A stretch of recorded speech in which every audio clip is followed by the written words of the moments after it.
Alors, on va commencer. Première étape de cette recette, on va s'occuper de la courge. On va faire on l'a déjà On dirait préparé. un bloc de cheddar, là. Ouais, c'est ça. Vu d'ici. C'est C'est ça, parce que incroyable. je l'ai un petit peu préparé à l'avance. On va faire juste des petits cubes. Voilà, on va la mettre dans un petit cul de poule. Parce qu'on va y rajouter quelques jus avant la cuisson. Alors, une fois qu'on a préparé ça, on va venir ajouter le jus de citron ici.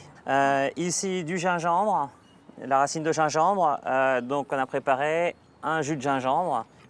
On mélange le tout pour que ça imbibe bien tous les petits cubes de courge butternut. Alors là, on a la courge butternut, mais vu qu'on est en pleine saison des courges, on peut utiliser différentes courges.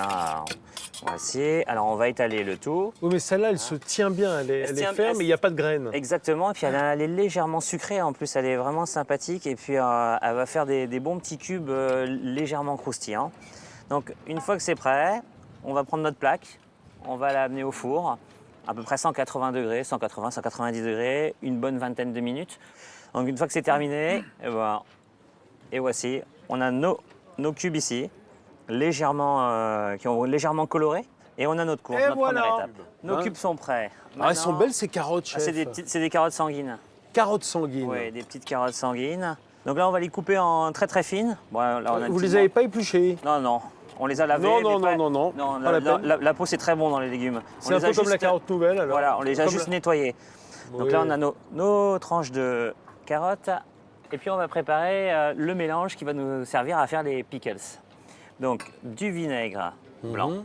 Du vinaigre d'alcool, donc. D'alcool. Bien sûr, comme on est en Bretagne, du vinaigre de cidre. On mélange les deux vinaigres. On mélange les deux vinaigres. Et ici, un mélange sel-sucre. On va avoir du poivre en grains, un peu d'étoile de badiane et des clous de girofle.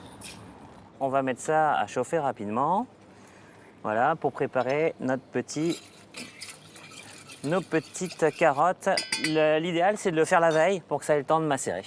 Pendant ce temps-là, on va préparer les chips de sarrasin. Donc on va mettre ça sur notre plaque, voilà, on en parsème. Et ensuite, on va mettre ça au four, 190 degrés. Et au bout d'une dizaine de minutes, on regarde si c'est dur et puis on les ressort, on les laisse sécher avant de devenir des chips. Et pendant ce temps-là, donc on a fait notre petit mélange. Ensuite, on va venir mettre nos carottes ici dans notre bocal. Alors j'ai pris un bocal un peu trop grand parce que d'habitude on fait des bocaux entiers, hein, des gros bocaux. Ah oui, bien sûr. Et puis voilà, notre jus est prêt. On va verser le tout dessus. Combien de temps ça va mariner, chef? Pour les carottes, il faut au minimum 4 heures. Et puis après, vous pouvez le garder ça plusieurs mois si vous voulez. Donc on les a cuites. Ensuite, on va venir préparer un petit peu de persil. Voilà, qu'on va mettre dans un cul de poule. On va prendre notre citron confit. Donc on va venir couper quelques lamelles. Et ça se trouve dans le commerce. Ça se trouve dans le commerce déjà. Hein. Oui. Les faire, c'est pas très compliqué, mais ça demande beaucoup de patience parce que c'est très long. Il faut attendre 4-5 mois avant que ce soit vraiment bien confit. Des amandes en bâtonnets. Donc on met ça un petit peu dedans. Et puis ici, donc on va venir prendre nos coques. On les décortique. Alors c'est le plus long là.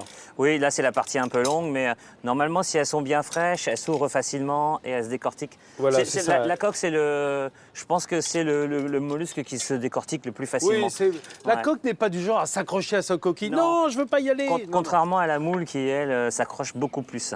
On mélange bien.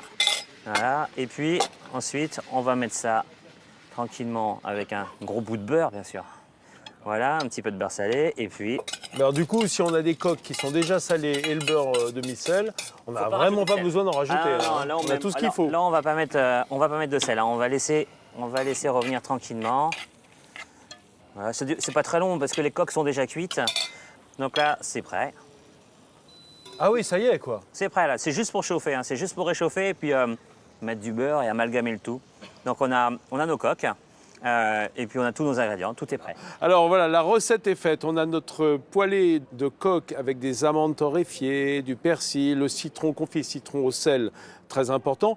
Nos cubes de butternut, nos chips de crêpes de sarrasin et les carottes Vinaigre. au vinaigre, des pickles de carottes. Alors, l'invité déguste en premier, c'est la tradition chez nous, cher Igor. Vous avez vos couverts? Oui. Donnez votre micro à Bernadette, qui est un parfait porte-micro, pour le commentaire de l'invité. Parce que nous, on veut toujours savoir ce qu'ils en pensent avant qu'on goûte, nous. Citron.